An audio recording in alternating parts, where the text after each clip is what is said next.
Marvel's Spider-Man, yes this one, is the best open world game ever made.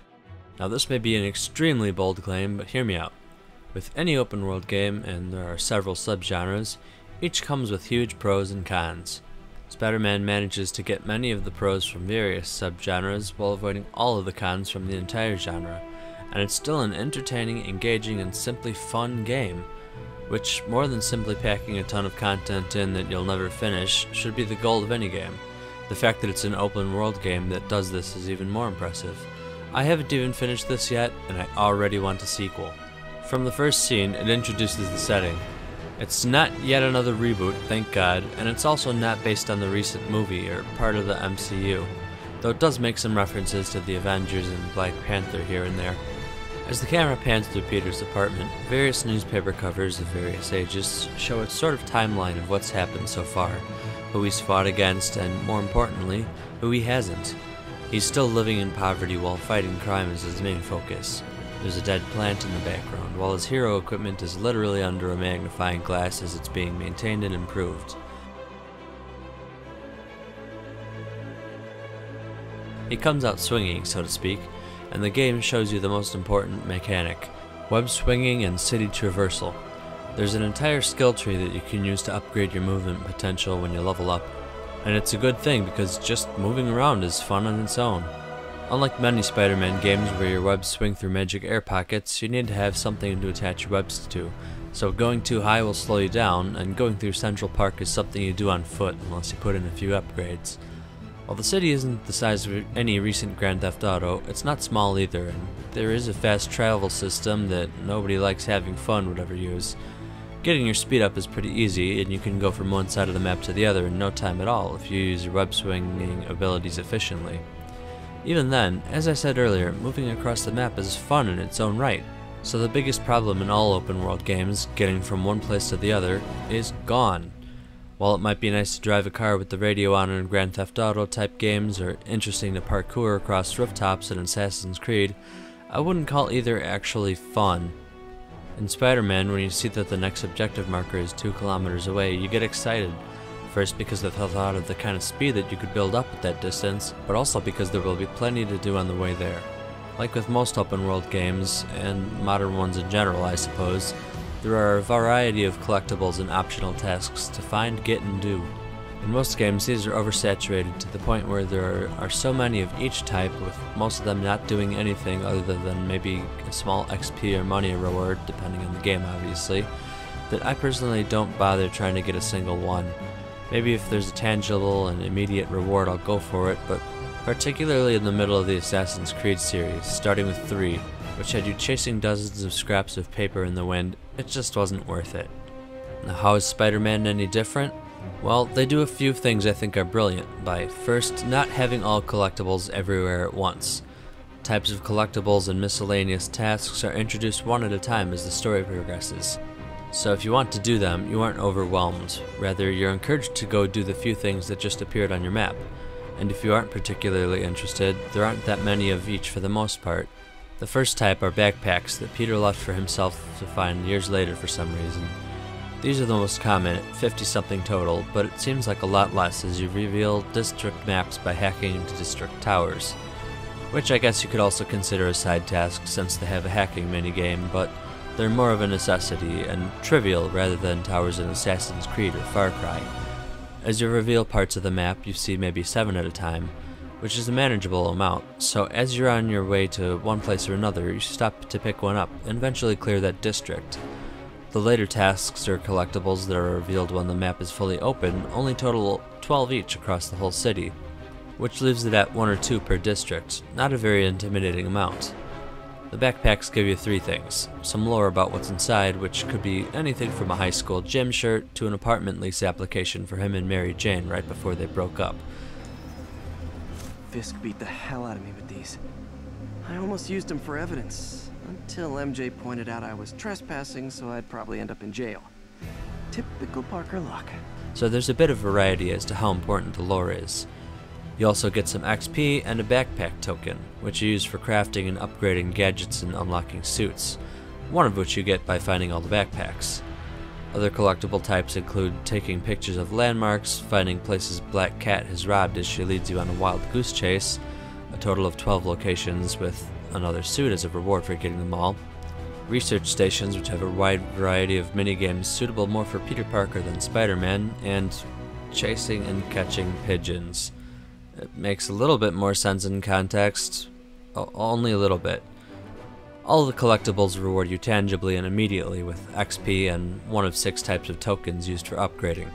Don't want to touch the collectibles at all but want a cool new suit or gadget?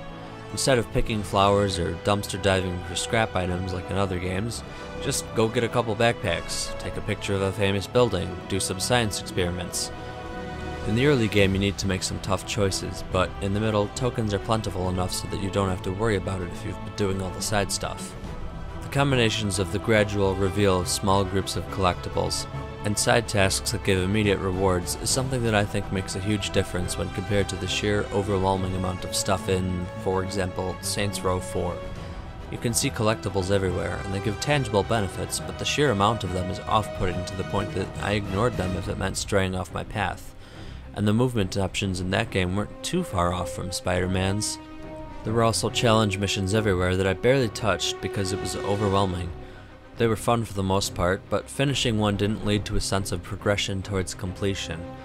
I don't know if Spider-Man's interface is just cleaner and more streamlined, while Saints Row is filled with icons that don't go away for you to retry challenges and outdo your score. You might have had a leaderboard, I forget. Oddly enough, the part of the game that I like the least is the combat, and that's saying a lot because it's great. It's a lot like the Arkham Batman games or Shadow of Mordor. Instead of blocking or countering, your spider senses light up and you dodge, which fits way better. You've got buttons for kick punch, web, dodge, jump, and gadget, which is usually just your regular web shooter.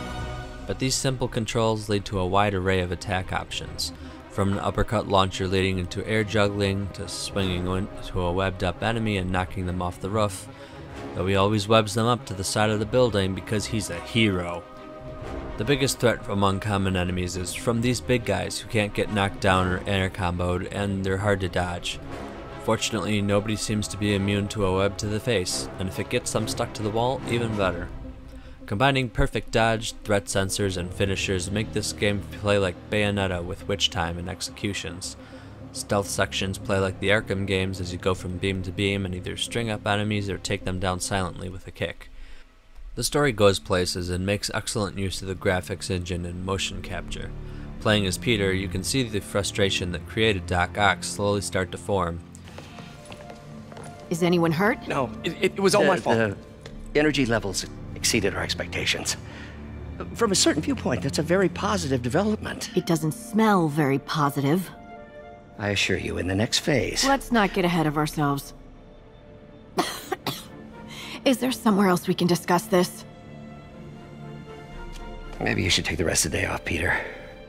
But we'll talk later. And it's great to have slowly unfolding character development like that. Peter's sections develop his character and show more of what his life is currently like, and give good insight into his daily life and job, interning with Dr. Octavius. You also play as Mary Jane, and at least one more character that I won't spoil because it's a major plot point. Albeit somewhat predictable if you know modern Spider-Man comics, which I don't, and I saw it coming, so that says a lot. As Mary Jane, you play the investigative reporter and try to find out some shady backroom dealings involving Wilson Fisk, both investigating the general state of things and sneaking around for clues. It's a refreshing break from the action of Spider-Man and science-y minigames and story segments of Peter. J. Jonah Jameson has retired from the Daily Bugle and hosts a radio show that seems to have the sole purpose of defaming Spider-Man. Has anyone else heard reports of Spider-Man literally seeking out clouds of smog to swing through? Is this the behavior of a sane individual? I'll tell you what I think is going on here. When I was a lad, there was a problem with juvenile delinquents sniffing glue to get high.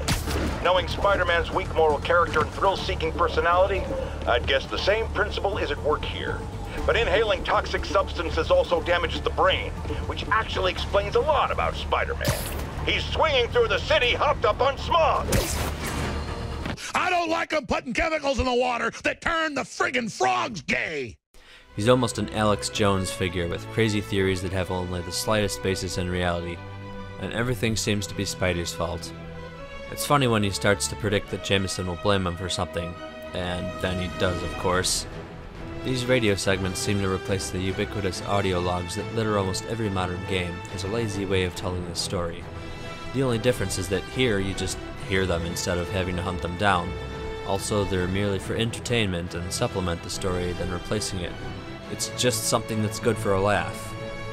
So, that's why I think Marvel's Spider-Man, yes, this one, is the best open-world game ever made. And I hope developers take some cues from it and use it as an example as much as Skyrim was used as a standard. Now, there are open-world games that I like more, such as The Witcher or the Yakuza series, but they both have their flaws. Spider-Man is the ideal open-world game. If you can think of a better one, a more perfected one, leave a comment. I'd really like to know. Leave a like and share this video if you enjoyed it, and subscribe to see more videos like this one. Thanks for watching, and I'll see you around.